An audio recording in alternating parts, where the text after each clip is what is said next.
Hey guys, Sean Taggy here. Today I'm going to be talking about how to sell your personal house. So let's jump on into the video.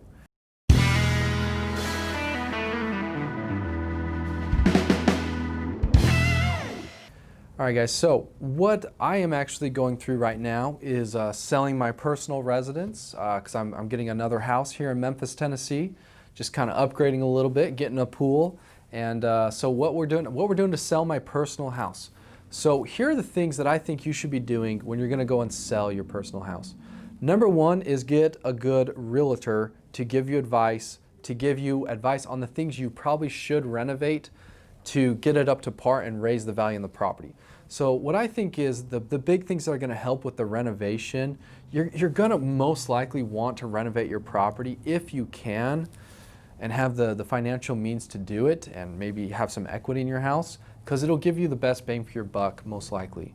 The big things are curb appeal, so just some general shrubs and improving the curb appeal of your property, mowing your lawn, things like that can really add a lot of value. Like you put in maybe $1,000 on the garden and it might raise the home value of $2,000 or $3,000. That's a 200 to 300% return on investment just there. Also, another thing is just the cleanliness of your house. Just that initial walkthrough, and when someone smells it, and if it smells a little janky, because I've shown other houses to myself and clients as a realtor, I'm a realtor myself as well, you really want to make sure that smells good. You want to make sure it's easy to get in the front door, like that the key works and it's not all janky. Maybe just replace the locks. I mean, just those little things really add up. Then also some big things is the kitchen. If you really have a really outdated house, the kitchens, bathrooms, master bedroom, those are the big things, and your curb appeal are the main things to focus on. So if you are going to put some 5 figures plus into a house, I would do the kitchen and that main living area. Granite countertops are a huge suggestion. Just painting the cabinets can be a big thing to help out. Stainless steel appliances, new fresh looking things, fresh coat of paint helps most of the time, especially if you have weird colors. Please pick neutral colors if you're going to repaint it. And please look at kind of the more modern looking fixtures and things like that when you renovate your kitchen. So kind of lighter colors are in, lighter things like that are in. And nice bigger, nice handles and fixtures. Then the bathrooms, just kind of nice tile, subway tiles in. Also just bigger tile, marble, of course, you can never go wrong there. That's a little bit more higher end. And you don't want to over renovate it. You don't want to put in granite if your neighborhood, all the cells at top dollar are not granite, right? So that's why you're consulting a realtor, and perhaps you could have him show, hey, the top 3 houses that have sold in my neighborhood, similar to my bed, bath, and square footage, send me all the pictures.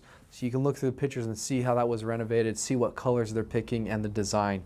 Really helpful things. I'm telling you, these things can really help you if your house is outdated, can really help you raise that value to top dollar for just a fraction of the portion. Probably every dollar you put in the reno might be able to get you a 2 to 4x return on investment there. So real important to do. Also, it could be a negative, so you need to watch out. Hence why the realtor.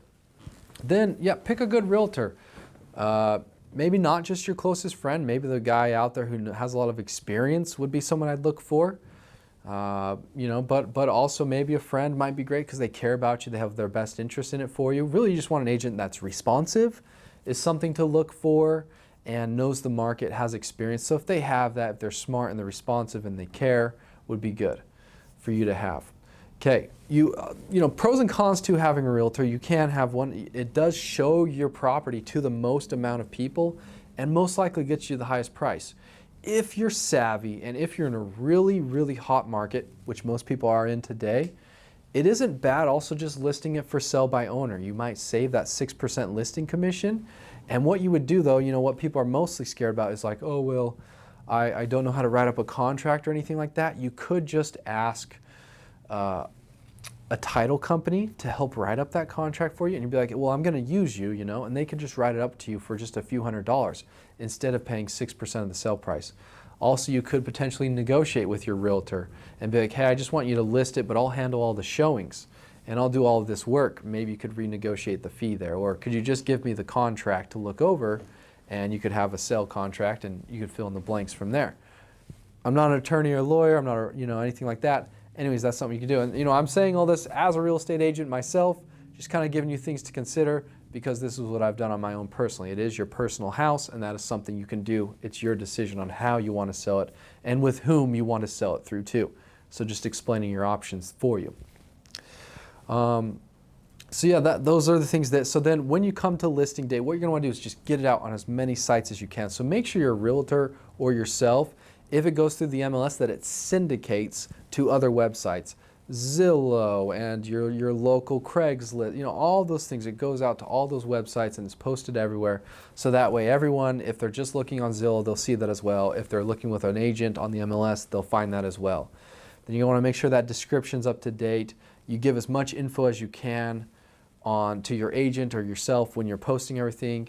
Lots of amazing pictures, okay? You can do it on your iPhone. Make sure you're good at that. You're tech savvy. If you're not, that $100 to $200 investment on pictures can go a long way, okay? Someone who can just touch them up very briefly. Make sure you have your house cleaned when you do that, and make sure you have your house cleaned when you have showings.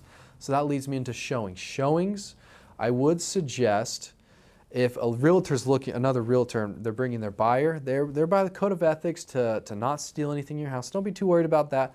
Let them go through and don't be in the house. It creates just a weird taste, like, oh, it makes the person feeling going through, they're like, oh, well, this isn't my house. But when you go through and no one's there, it's like, oh yeah, this is my house, I can feel it. I would also suggest taking down pictures of you and your family in there. Maybe most of them is my opinion on that, because like people just feel like, oh well, it's this person's house, it's not mine, and just having kind of neutral pictures and all that. Make sure all the beds are made, everything's swept, it's smelling good, a couple little good smell good air fresheners around the house, what is it? One thing, if you do have a very bad smelling house, is a fresh painted coat helps out. Cleaning the air ducts is another option as well. Changing the air filters. Taking good care of the house, having information laid out, maybe a sheet of paper of what's going on in the neighborhood, the HOA information, if there is one, things like that. All this helps you sell your house for top dollar, and things to consider when selling your house. So anyways, that's my opinion. That's what I've done personally on my house, and when I go and see other houses, that's what I like to see when I'm looking to buy a house for other people, and go from there. So that is how you can sell your house, how you can sell it for top dollar. Hopefully these tips and tricks help you out. Let me know your comments on other things that you're doing to sell your house. Subscribe to this YouTube channel. Click that subscribe right over here or here, wherever it is. Click that bell to hear when we're bringing out new videos. Thank you, everyone. Have a good one.